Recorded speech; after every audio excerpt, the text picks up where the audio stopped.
Bonjour les amis, je suis Liv, votre dénicheuse culturelle avec intention.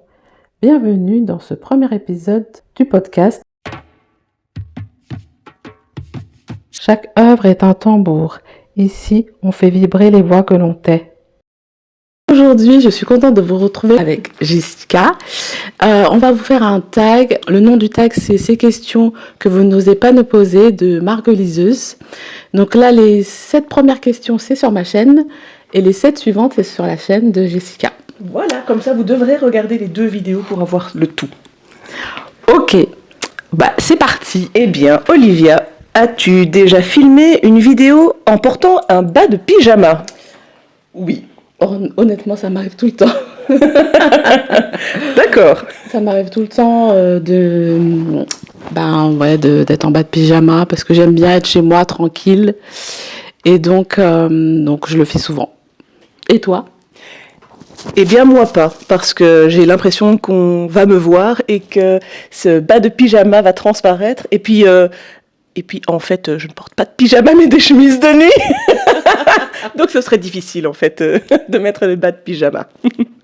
Alors, la deuxième question, c'est: y a-t-il une habitude à propos de BookTube que tu n'aimes pas? Alors, ça, c'était une question un peu difficile.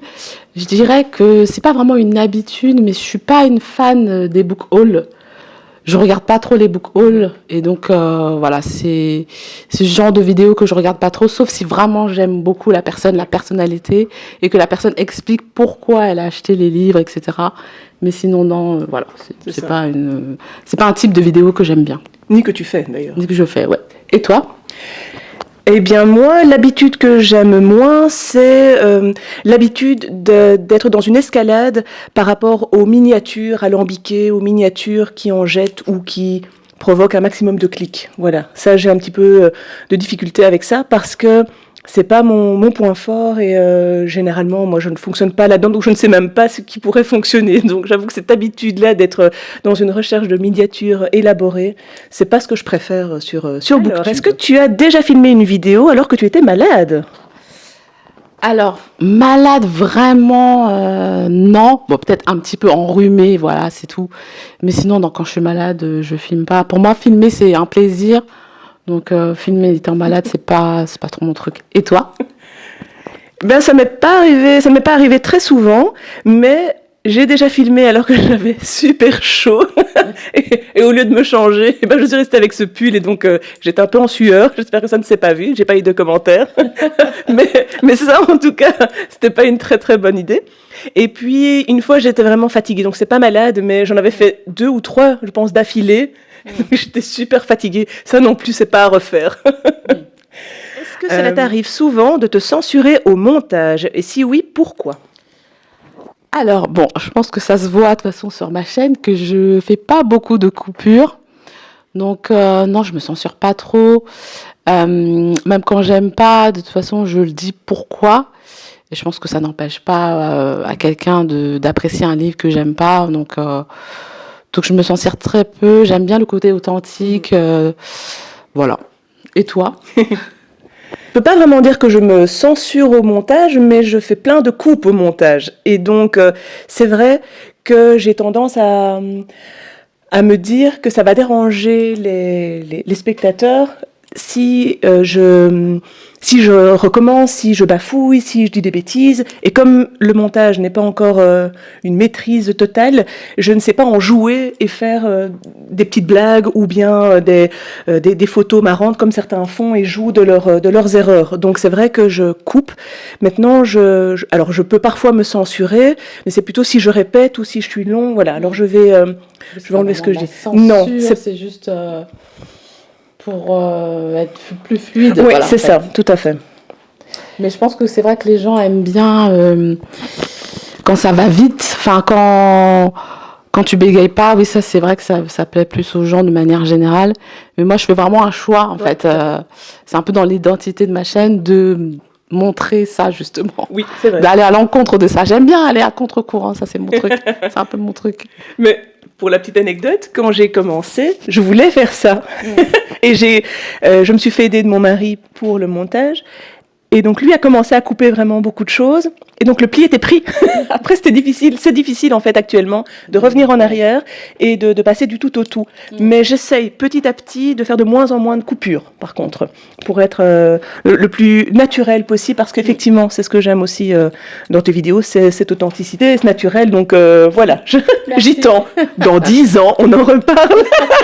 Tes propos varient si tu chroniques un livre que tu as reçu en SP ou un livre que tu as reçu en cadeau. Et tu sais que la personne qui te l'a offert regarde la vidéo, bien sûr.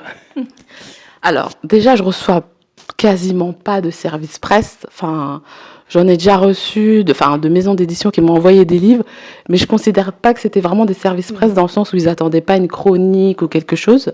Donc non, là, pour le coup, là, je dis mon avis et puis voilà. Par contre, quand quelqu'un est auto-édité et m'envoie son livre, j'avoue que je suis plus indulgente. Enfin, je mesure bien mes propos parce que je sais, enfin, étant moi-même auteur auto-édité, je sais que la personne a mis tout son cœur. Enfin voilà. Et je chronique pas de la même manière que quelqu'un qui est auto-édité que voilà. Oui. Mais tu vas donner ton avis quand même. Mais je donne quand même mon avis et voilà, il n'y a pas de souci sur ça. Et toi ? Eh bien, alors pareil, j'ai pas beaucoup de SP. Ceux que j'ai reçus, je ne me demandais pas de censurer quoi que ce soit, donc j'ai pu être assez naturelle. Il n'empêche que ça joue quand même. Si je sais que ce que je vais dire, même de manière générale, sera vu par quelqu'un, donc si je reçois un cadeau ou voilà, je vais y réfléchir à 2 fois et je vais préparer mes arguments, en tout cas me dire, est-ce que ce que je dis va être bien reçu par l'autre. Donc je vais aussi dire ce que je pense, mais je vais essayer de le tourner de manière à ce que la personne ne puisse pas mal le prendre ou pas trop, et avec respect sur les choses. Enfin, en tout cas, j'essaye, voilà. Alors, quelle serait pour toi la consécration suprême qui pourrait découler de tes vidéos ? Alors, ça aussi c'est une question difficile, mais je pense si quelqu'un, un employeur quelqu'un d'une bibliothèque me contacte en me disant j'ai vu tes vidéos et t'as l'air, enfin voilà, j'aime beaucoup la manière dont tu parles de livres et j'aimerais bien que tu sois dans mon équipe, ce serait vraiment la consécration. Et toi ? C'est pas mal. Eh bien, en préparant cette question, je me suis rendu compte qu'il y avait plusieurs niveaux. On n'a pas beaucoup de temps. Je vais faire très vite. Il y en a 1, 2, 3, 4, je pense.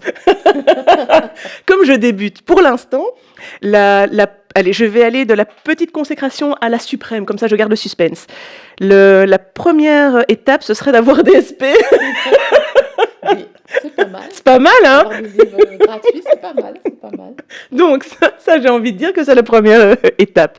Ensuite, je trouve que c'est vraiment le fait que des booktubeurs, booktubeuses que tu apprécies ou peut-être qui t'impressionnent, parlent de toi et voilà, échangent et reconnaissent ton travail et ce que tu proposes. Et puis je me dis que l'étape d'après, ce serait d'être cité dans un magazine, par exemple le Lire Magazine.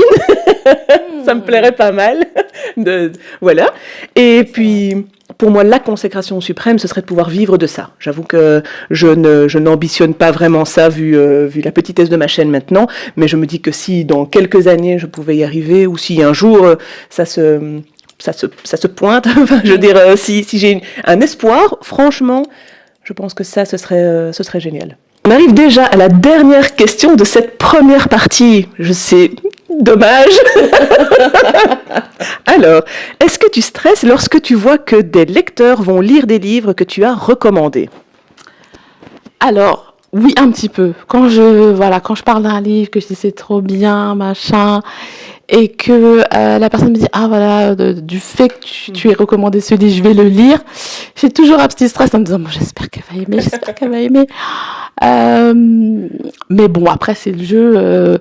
Moi aussi je suis influencée et donc voilà, si j'aime pas le livre que la personne a recommandé, voilà, moi je le tiens pas du tout rigueur, donc il y a pas de souci, mais oui, je stresse. Et toi ? Je vais pas être très originelle, moi aussi. En fait, c'est un peu ambivalent parce que on fait ça pour ça. Oui, c'est ça. On échange et on parle de livres pour que des gens nous lisent, enfin en tout cas lisent les recommandations que l'on fait. Et en fait, c'est très stressant de savoir comment ça va être reçu. Et donc, oui, moi je stresse aussi énormément de ça, même si, à l'inverse, comme toi, j'ai pas de souci si la personne... Mais oui, c'est un grand stress. Voilà. Mais par contre, ça fait hyper plaisir. Voilà, quand Oui. quelqu'un me dit oh là là, t'en as parlé, ça me donne trop envie de le lire et tout. Tout à fait. Ça illumine ma journée. Franchement, C'est clair. Mais c'est la base. Donc Oui, c'est vrai c'est que ça, ou quand quelqu'un dit oh je l'ai lu et j'ai aimé, ou grâce à toi. Alors ça, c'est encore. Oui. C'est la cerise, quoi. Tout à fait. C'est pour ça d'ailleurs que je le dis aussi aux gens et je trouve que ce partage-là, il fait vraiment plaisir. C'est ça. Et voilà. Et même quand on n'aime pas, je remercie aussi d'ailleurs parce que ça vient alimenter la connaissance de l'auteur ou ça vient apporter quelque chose. C'est toujours une découverte. Tout à fait. C'est toujours intéressant. Puis après, des fois, on n'aime pas. Enfin, ça dépend. Si ça peut être une partie qu'on n'a pas aimée, mais ça a été une bonne découverte. Enfin, voilà. On comprend pourquoi est-ce qu'on n'aime pas ça et ça permet de nous connaître davantage, de mieux cibler les prochaines lectures. Donc, oui. Tout à fait. Et bien voilà. Merci beaucoup de nous avoir suivis. N'oubliez pas d'aller sur la chaîne de Jessica, donc Je peux pas, j'ai Lit & Culture, pour les 7 autres questions. À bientôt. Merci. Au revoir.